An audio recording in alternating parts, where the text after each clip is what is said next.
ये हमारा लाइफस्टाइल था। ये कहते हैं जो भी गृहस्थ है, जैसे तुम सब गृहस्थ परिवारों से हो, तुम्हारे माँ बाप हैं, जहाँ शादी ब्याह हुए, जहाँ अगली पीढ़ी है वो गृहस्थ है।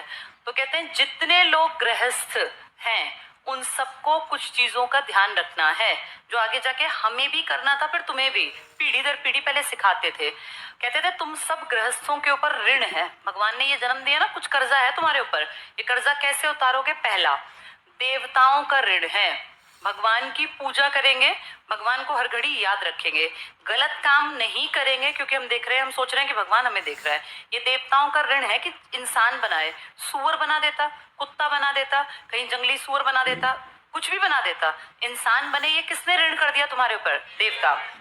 दूसरा, तुम्हें आज जो मैं ये बातें बता रही हूँ बेटा, हम तक ये बातें ऋषि मुनियों ने पहुंचाई हैं, हमारा उनका भी कर्जा बनता है, तो उससे कहते थे ऋषि ऋण, ऋषियों का ऋण है। तो इसीलिए देखो, आज भी जिनके पास थोड़ा सा पैसा हो, कहते हैं उनको दान करना चाहिए। कहाँ? मंदिरों में, कहीं भाई जो जिस धर्म को मानता हो अपने धर्म में, गरीबों की पेट भरने के लिए कहीं अनाथ आश्रम में पैसा दे दिया। बहुत लोग ऐसा करते हैं बेटा आज भी। तो ये ऋषि ऋण है, उन ऋषियों ने तुम्हें ज्ञान दिया, ज्ञान से तुमने पैसा कमाया, पैसे को बांट दो। तीसरा तुम्हारा ऋण है पितृ, जिनके तुम वंशज हो। तुम सब अलग अलग घरों से हो बेटा। हर किसी को जो तुम्हें ये शरीर मिला है ना, ये बाल, ये आंखें, ये बॉडी, ये हेल्थ, ये सब भगवान ने जो एक माध्यम बनाया, वो तुम्हारे पितृ थे, तुम्हारे फादर, तुम्हारी माँ। उनकी हाइट, हेल्थ, उनकी कदकाठी, उनके जैसी अगर तुम्हारे अंदर काइंडनेस है, तुमने कुछ भी उनसे सीखा, या तुम्हारे पेरेंट्स ने अपने माँ बाप से सीखा, जेनेटिकली तुम्हें जो जो अच्छी चीजें मिली, चाहे वो तेज बुद्धि मिल गई, अच्छी हाइट मिल गई, अच्छा हेल्थ मिल गई, तेज दिमाग मिल गया, तो उनका ऋण है तुम्हारे ऊपर। श्राद्ध मनाते हैं ना 15 दिन, सबको पता है श्राद्ध होते हैं, जिसको हम क्या कनागत कनागत बोल देते हैं। देखा नहीं, हमारी माँ जो होती है, तुम लोगों की माँ, वो पूड़ी और रोटी और उसपे वो हलवा और खीर, जिसका कनागत होता है, जिस व्यक्ति का, उसका जो फेवरेट था वही बनाने की कोशिश की जाती है। किसी दादी को अगर हलवा पसंद था तो कहते हैं हलवा बना लियो उसका, तो वो हलवा बहुत खाती थी। ये हमारे पितृ हैं बेटा। हम आज हेल्दी बैठे हैं ना, ठीक ठाक बैठे हैं। सोचो अगर तुम्हारे जीन्स में कोई ऐसा रोग होता कि पैदाइशी अगर कोई डायबिटिक होता, तो रोज इंजेक्शन लग रहे होते, खाना खाने के से पहले इंजेक्शन। हम कितने ब्लेस्ड हैं अगर हम ठीक ठाक हैं। भगवान का बड़ा शुक्रिया, और भगवान के साथ साथ इनका शुक्रिया, क्योंकि इनकी हेल्थ अच्छी थी। जिनसे तुम बने हो, जो उनसे जिनसे वो बने थे, फिर ऐसे पीढ़ी दर पीढ़ी इनका हमारे ऊपर ऋण है। और इसको हम उतारते हैं श्राद्ध के टाइम पर, कि अपने पूर्वजों को, अपने पितरों को एक तरह से उस दिन, देखो कुछ लोग दान भी करते हैं कपड़े का और चीजों का, कहते हैं ना गेहूं दान कर दो या चना दान कर दो, इस तरह की बातें। ये है। एक चौथा ऋण और है बेटा हम सबके ऊपर, भूत ऋण। ये भूत भूत वाला भूत नहीं है, ये है तुम्हें जो मनुष्य जीवन मिला। तुम्हें पुराने टाइम के जो लोग थे ना बेटा, बड़े समझदार थे वो। अब किताबें पढ़ के समझ में आता है कि हम तो पढ़े लिखे हैं, वो वैसे समझदार थे। किसान जब अपना गेहूं काटता था ना खेत में से, तो जो पीछे बच जाता था उसको छोड़ देता था। आजकल लोग उसको भी चुगलाते हैं, पहले लोग छोड़ देते थे।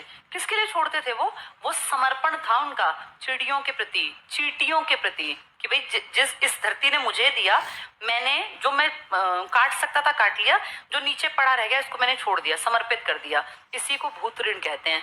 आज भी तुम जाओ शहरों में भी, लोग देखना जहाँ कहीं कुत्तों को खाना खिला रहे होते हैं, कुछ लोग मछलियां जहाँ होती है, देखा वहाँ आटे की गोलियां, ब्रेड व्रेड ले जाते हैं, डालते हैं। ये बेटा अपना ऋण उतारते हैं।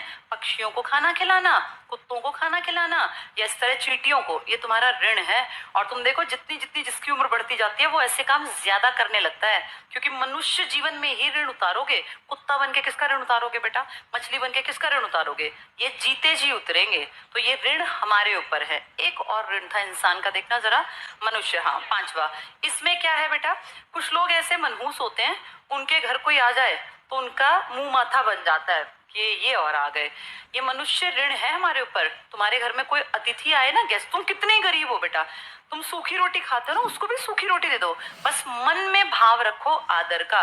ये जरूरी नहीं है कि पकवान लाओ, दिखाने के लिए पकवान लाओ, मन में गालियां कि मनहूस आ गया, ना आता तो मैं मूवी दिखाती, या ना आता तो हम ये काम कर लेते, तो फिर वो तुम उसको बद्दुआएं दे रहे हो। वो तुम्हारे ऊपर ऋण है।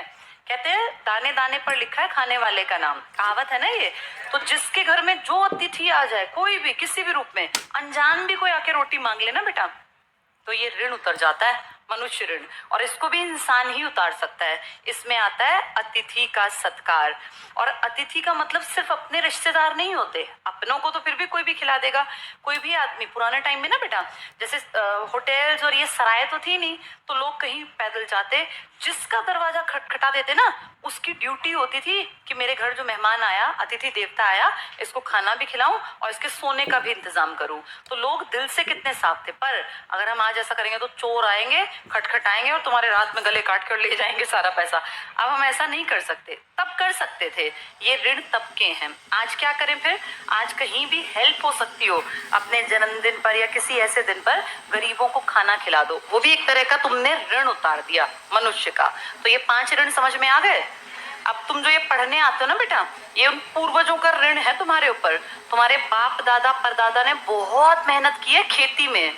तुम में से किसी के परदादा नौकरी पेशा आदमी नहीं थे, उन्होंने खेत से कमाया, और बहुत टफ होता है खेत से कमाना। तुम्हारी लाइफ को यहाँ तक लाने में उन लोगों ने बहुत मेहनत की है। इसका बदला कैसे चुकाएं? अपनी लाइफ तो अच्छी बनाओ ही बनाओ, समाज के लिए भी कुछ करने जाने लायक बन जाना कि कुछ थोड़ा बहुत कर पाए। ये ऋण हर एक आदमी के ऊपर है जो ये मानता है कि मैं आर्य हूँ, क्योंकि ये सब हमारे वेदों में वर्णित है। तो 5 तरह के ऋण हमारे राजा ने कितनी तरह के यज्ञ कराए थे? 4। 5 ऋण समझ में आ गए। सबसे पहला भगवान का ऋण हमारे ऊपर, इंसान बनाया। दूसरा ऋषि मुनि ज्ञान दिया। तीसरा हमारे पितृ, जिनके कारण हमें ये शरीर मिला जो स्वस्थ है, जो बुद्धि मिली, वरना तो कहाँ से मिलती। फिर ये जो जानवर हैं, चींटी अपना हिस्सा मांगती है, पक्षी अपना हिस्सा चाहता है, तो जहां बन पड़े ना, इसलिए पक्षियों को दाना डाला जाता है, चींटियों को लोग देखा वो आटा सा डालते हैं। ये इसके पीछे के ये लॉजिक है, अपने ऋण उतारते हैं वो। चलो जल्दी से पढ़ो।